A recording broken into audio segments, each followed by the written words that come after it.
Hello दोस्तों, मेरा नाम है अंकित और तिलक लगा के स्वागत करता हूं, दिल से स्वागत करता हूं आपका मैकेनिकल गुरु यूट्यूब चैनल पर। आपको याद ही होगा, एक हफ्ते पहले भारत सरकार ने आईआरएमएस का ऑफिशियली अनाउंसमेंट किया और उसके बाद पीआईबी का एक नोट जमकर वायरल हुआ 2019 का, जहां में बताया जा रहा था कि आईआरएमएस जो होगा यूपीएससी सिविल सर्विसेज के थ्रू होगा।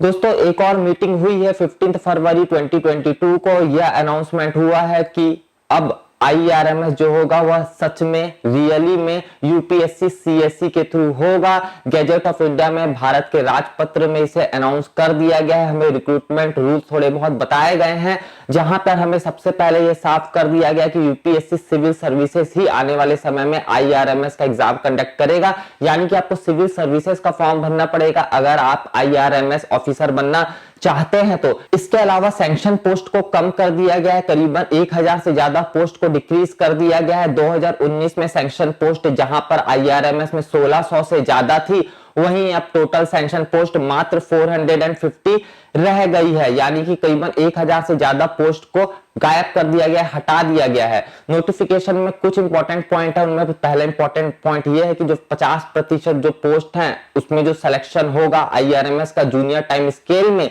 या यूपीएससी सिविल सर्विसेज के थ्रू होगा। और जो बाकी की बची 50% पोस्ट है उनमें जो सिलेक्शन होगा वह प्रमोशन के बेसिस में होगा। कौन प्रमोट होंगे? जो ग्रुप बी में लेवल 8 और 9 की जॉब कर रहे हो, 3 साल कम से कम सर्विस कर चुके हैं, उनका प्रमोशन होगा। जो डायरेक्ट रिक्रूटमेंट होगा जिसमें फ्रेशर्स अप्लाई कर पाएंगे, वो यूपीएससी सिविल सर्विसेज के थ्रू होगा और 50% वैकेंसी 50% पोस्ट के लिए होगा। आईआरएमएस ऑफिसर का प्रोबेशन पीरियड बताया गया है जो कि 2 साल होने वाला है। आईआरएमएस अगर आप ऑफिसर बनते हैं तो असिस्टेंट मैनेजर और इसके इक्विवेलेंट आपको पोस्ट मिलेगी, जहां पर आपकी सैलरी भी है बहुत ही बढ़िया, 56,100 प्लस टीएडी एचआर आपको मिल जाएगा।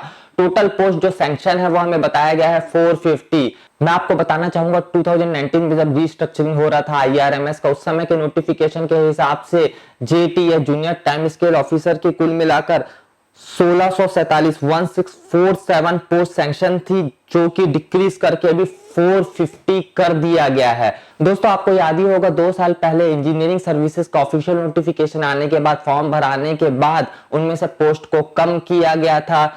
इंडियन रेलवे की कुछ ग्रुप ए सर्विसेज को उसमें से हटा दिया गया था और बोला गया था कि हम सिविल सर्विसेज में से भी कुछ पोस्ट को हटा रहे हैं और एक नई सर्विस निकालेंगे जिसका नाम होने वाला है Indian railway management services. Engineers को एक उम्मीद की एक रोशनी सी नजर आई कि चलो भाई, अब ग्रुप ए में कुछ एग्जाम होगा जो सिर्फ हमारे बीटेक वालों के लिए, इंजीनियर के लिए होगा, लेकिन उस पर फिर पानी फेर दिया गया। 2 साल बाद सिर्फ एक लाइन लिखी गई कि हम अनाउंसमेंट करते हैं आईआरएमएस का। उसके कुछ समय बाद हमें यह बता दिया गया कि यूपीएससी सिविल सर्विसेज के थ्रू ही आईआरएमएस के ऑफिसर आप बनेंगे अगर आप बनना चाहते हैं तो।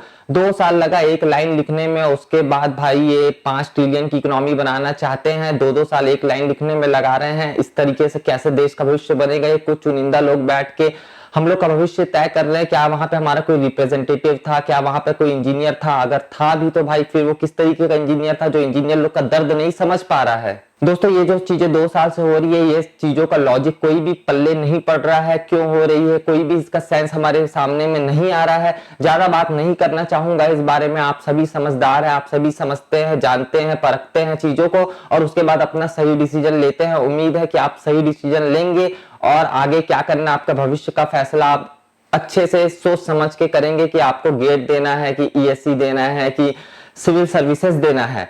भैया, आईआरएमएस को सिविल सर्विसेज से जोड़ के बहुत बुरा काम हुआ है इंजीनियर्स के साथ। उम्मीद है कि इंजीनियर्स इसके खिलाफ आवाज उठाएं और अगर इंजीनियर्स के खिलाफ आवाज उठाते हैं तो मैं पूरी तरीके से इंजीनियर्स मेरे भाई लोगों के मैं साथ हूं। दोस्तों, आपको क्या लगता है यार, ये डिसीजन कैसा था सरकार का? ये सही डिसीजन है, गलत डिसीजन है, इसको पलटना चाहिए क्या? जरूर बताइएगा मुझे नीचे कमेंट्स में। आपको ये वीडियो कैसा लगा भाई जरूर बताइएगा। मुझे उम्मीद है आपको ये वीडियो पसंद आया होगा। अगर पसंद आए लाइक जरूर करना भाई, से शेयर कर देना अपने दोस्तों के साथ। मैकेनिकल गुरु यूट्यूब चैनल को अभी तक आपने सब्सक्राइब नहीं किया, बेल आइकन को प्रेस नहीं किया, कर दीजिए, क्योंकि मैं आपके लिए रोज लेटेस्ट अपडेट लेके आता रहता हूं। बहुत जल्दी लोग मिलेंगे भाई लोग। जय जवान जय किसान।